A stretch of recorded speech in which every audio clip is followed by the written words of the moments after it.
جناب انتظار حسین۔ ظفر اسے دیکھ کر حیران رہ گیا۔ ارے سلمان، تم آ گئے؟ مگر کیسے؟ یہ مت پوچھو کہ کیسے، بس میں آ گیا۔ ظفر کی سمجھ میں یہ نہیں آ رہا تھا کہ آگے کیا کہے۔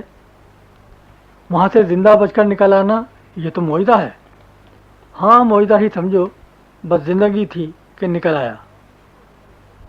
تعجب اس کے نکل آنے پر ظفر ہی کو نہیں تھا، خود اسے بھی تھا۔ یار میں خود حیران ہوں کہ وہاں سے میں کیسے نکل آیا۔ ظفر حیران اسے تکتا رہا۔ وہاں سے بچ کر نکل آنے والوں میں وہ پہلا شخص تھا جس سے ظفر کی ملاقات ہوئی تھی۔ اس کے تصور میں یہ بات نہیں آ رہی تھی کہ وہاں سے کوئی بچ کر کیسے آ سکتا ہے۔ اس نے سلمان کو ایک مرتبہ نظر بھر کر سر سے پیر تک دیکھا۔ سلمان، تم وہاں سے نکلے کیسے؟ میں کیسے نکلا؟ وہ بڑبڑایا، اور اس کا جی چاہا کہ وہ ایک سانس میں اپنی پوری رویداد سنا ڈالے، مگر پھر ارد گرد کی فضا کو دیکھ کر رکا۔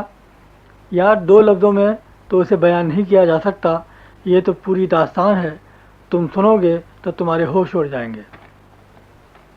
ٹھیک کہتے ہو، ہمارے تو سن سن کر ہوش اڑے جا رہے ہیں، اور تم نے تو سب کچھ آنکھوں سے دیکھا ہے۔ اس نے ٹھنڈا سانس بھرا۔ ہاں، سب کچھ آنکھوں سے دیکھا ہے۔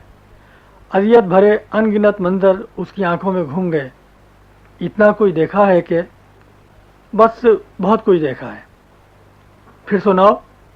اس کا ایک دفعہ پھر جی چاہا کہ بس شروع ہو جائے، لیکن اس نے پھر اپنے آپ کو روکا۔ سنانے کے لیے میرے پاس بہت کچھ ہے، مگر یہاں کھڑے کھڑے کیا سناؤں؟ ظفر نے سوچا، پھر پوچھا، شام کو تم کیا کر رہے ہو؟ کیا شام کیا صبح، میرے لیے کرنے کو اب ہے کیا؟ پھر تم شام کو میری طرف آ جاؤ۔ آ جاؤں گا۔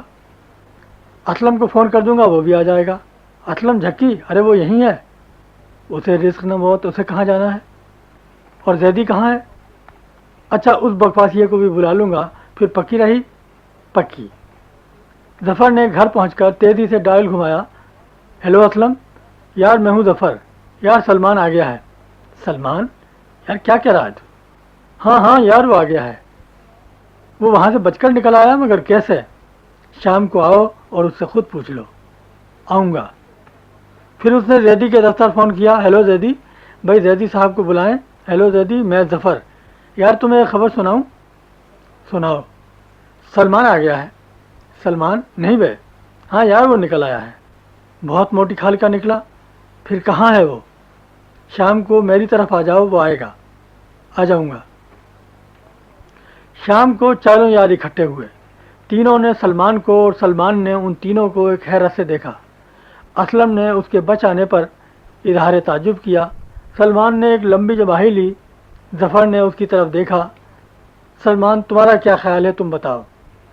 اسلم نے ظفر کے منہ کی بات لپٹ لی۔ ہاں سلمان سے پوچھو، یہ تو وہاں اتنے عرصے رہا ہے، اس نے سارے حالات دیکھے ہیں۔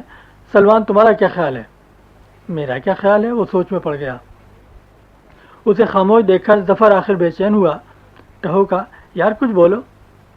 کیا بولوں؟ آخر پتہ تو چلے کہ تم اس بارے میں کیا سوچتے ہو۔ اس نے ایک تذبذب کے ساتھ کہا، یار کچھ سمجھ میں نہیں آتا۔ ظفر نے برہمی سے اسے دیکھا۔ وہ یہ کہہ کر ایسے چپ ہوا جیسے کوئی لمبی داستان سنانے کی تیاری کر رہا ہے۔ تینوں یار ہمتن گوش ہو بیٹھے، انتظار کرتے رہے کہ اب شروع ہو اور اب شروع ہو، مگر وہ بالکل چپ تھا۔ جب وہ کچھ نہ بولا تو ظفر نے ٹہوکا، یار تم تو چپ ہو گئے۔ ہاں یار، اس نے سٹ پٹائے لہجے میں کہا، کچھ یاد نہیں آ رہا۔ اسلم اور زیدی دونوں نے اسے غسیلی نظروں سے دیکھا اور پھر اس سے بے تعلق ہو کر ایک دوسرے سے بحث کرنے لگے۔ بحث گرم ہوتی چلی گئی۔ طنز و تعریف، غصہ، ناشائستہ کلمہ، وہ سنتا رہا، دوستوں کا منہ تکتا رہا۔ پھر اس کے پپوٹے بھاری ہونے لگے۔ 1-2 دفعہ اونگ گیا، پھر فوراً ہی وہ مستعد ہو بیٹھا اور ایک ایک بات غور سے سننے لگا، مگر تھوڑی ہی دیر میں اس کے پپوٹے پھر بھاری ہوئے اور اس کی آنکھیں منتی چلی گئیں۔ اس نے بیچ میں ایک مرتبہ چونک کر آنکھیں کھولی، دیکھا کہ زیدی کا منہ لال بھبھوکا ہو رہا ہے۔ اس نے دونوں کو نیند بھری نظروں سے دیکھا اور پھر سو گیا۔ آخر وہ اس وقت اٹھا جب چائے سامنے آ گئی اور ظفر نے اسے ٹہوکا، سلمان چائے پیو۔ اس نے ہڑبڑا کر آنکھیں کھولی، معذرت طلب نظروں سے دوستوں کو دیکھا اور مستعد ہو بیٹھا۔ آنکھوں پہ نرمی سے انگلیاں پھیری، پھر چائے کا گھونٹ لیا۔ چائے کے ساتھ ساتھ اس کی نیند غائب ہوتی چلی گئی۔ چائے نے اسے تازہ دم کر دیا تھا اور جیسے اس کے حافظے کے دریچے کھلتے چلے جا رہے ہوں۔ اپنے سونے پر ان دنوں کا ایک واقعہ یاد آ گیا۔ اس رات ایسا ہوا کہ میں بالکل نہیں سو سکا۔ اس نے سوچا، پھر کہا، ٹھیک یاد نہیں کہ وہ کون سی رات تھی، ویسے وہ سب راتیں ایک ہی سی تھیں۔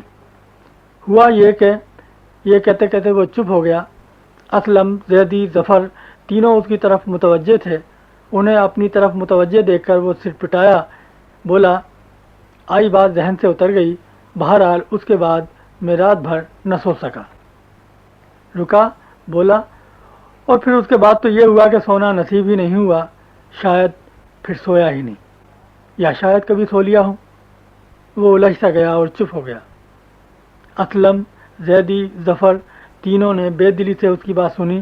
پھر وہ آپس میں گد گئے اور وہ بیٹھا بیٹھا یہ یاد کرنے کی کوشش کرنے لگا کہ ان راتوں میں وہ کسی رات سویا تھا یا نہیں سویا تھا۔ اسے کچھ یاد نہ آیا، اور یہاں آنے کے بعد کا بھی سونے کا حساب وہ ٹھیک نہیں لگا سکا۔ اس حساب سے تھک کر وہ اسلم، زیدی اور ظفر کی بحث پر متوجہ ہو گیا۔ سنتا رہا۔ سنتے سنتے اس نے ایک لمبی جمائی لی اور غنود آمیز آنکھوں سے ظفر کو دیکھتے ہوئے کہا، یار مجھے نیند آ رہی ہے۔ ظفر نے بے مزہ ہو کر اسے دیکھا، پھر مروتاً کہا، تو پھر سو جاؤ۔ ہاں یار، میں سونا چاہتا ہوں، اس نے بند ہوتی آنکھوں کے ساتھ نیند بھری آواز میں کہا۔ آگے کھسک کر سر صوفے کی پشت پر ٹکایا اور پیر میز پر پھیلا لیے اور وہ خراٹے لینے لگا۔